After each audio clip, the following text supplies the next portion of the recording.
long before highways crossed the Blue Ridge Mountains, before Asheville became a city, before western North Carolina was fully settled. There were only trails, ancient paths winding through river valleys and mountain gaps. And along these trails came families willing to risk everything for a new life beyond the ridges. Hunters, settlers, frontiersmen, men who crossed the mountains carrying rifles, axes, and hope into the wilderness of Southern Appalachian. Among them rode the Fox family, a bloodline tied to the Overmountain Men, the Battle of Kings Mountain, and some of the earliest frontier settlements in the Blue Ridge itself. This is Echoes of the Blue Ridge. I'm North Carolina Realtor Ryan Phillips.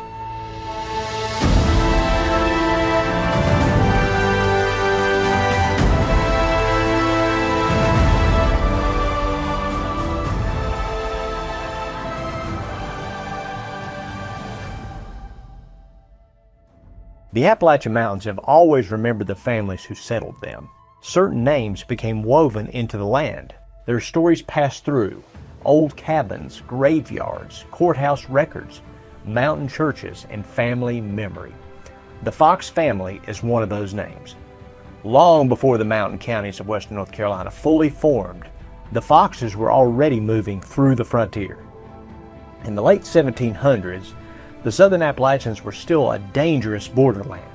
Dense forests covered the mountains, Cherokee trails crossed the ridges, and isolated settlements clung to river valleys along the edge of the wilderness. It was into this world that James Fox and his sons arrived, John, Titus, Allen, mountain men who became part of the growing frontier culture west of the Blue Ridge. These were not wealthy plantation families. They were over-mountain people, men hardened by survival in the Appalachian backcountry. During the American Revolution, the southern frontier became a violent place. British forces moved through the Carolinas. Loyalist militias threatened frontier settlements. And beyond the mountains, communities organized their own resistance. The Overmountain Men were the frontier fighters from the settlements west of the Blue Ridge who answered the call to march east against British Major Patrick Ferguson. Armed with long rifles and mountain grit, they crossed the Appalachians toward Kings Mountain in 1780. And among those frontier men were members of the Fox family. Family tradition holds that one of the brothers was wounded during the fighting. Because battles in the southern mountains were brutal, close range, personal, and fought by men who knew the wilderness intimately, the Battle of Kings Mountain became one of the turning points of the Revolutionary War in the South. Unlike formal European warfare, this was frontier combat. Militiamen firing from trees and rocks, mountain riflemen surrounding loyalist positions. The Overmountain Men helped destroy Ferguson's force and shifted momentum in favor of the American cause. And afterward, many of those same mountain fighters returned to the Appalachia carrying the scars of war with them. But they also carried something else, a growing identity. Not British, not coastal, mountain people. As western North Carolina slowly expanded, the Fox family became deeply rooted in Buncombe County and the surrounding mountains. And one figure in particular left his mark on the landscape, Allen Fox.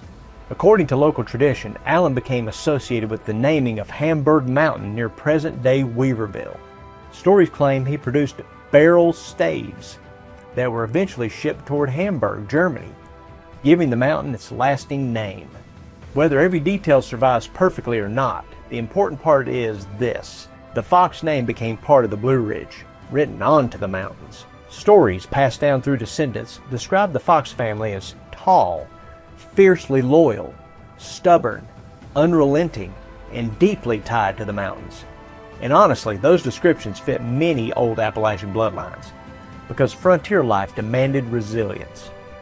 The mountains were not easy places to survive.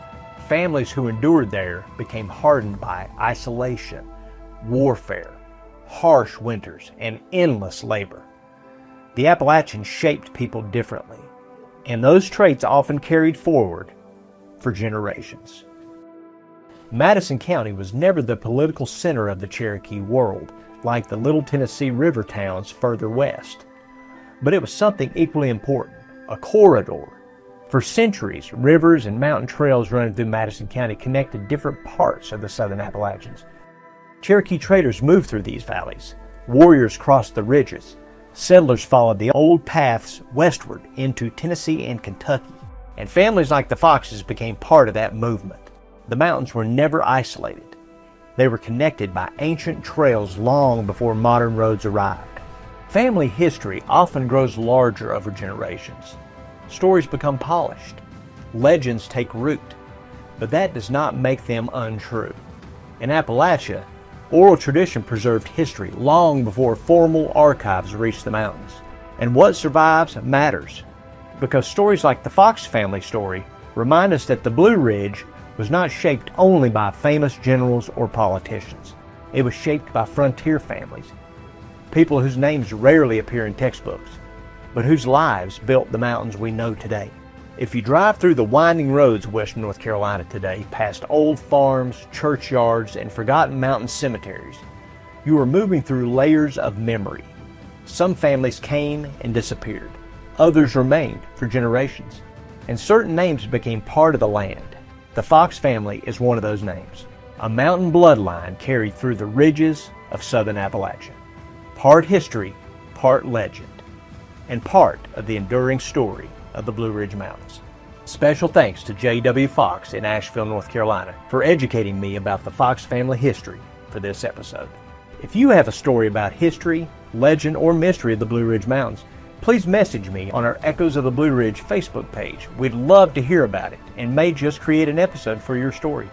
The high mountain balds of Appalachia have always carried mystery.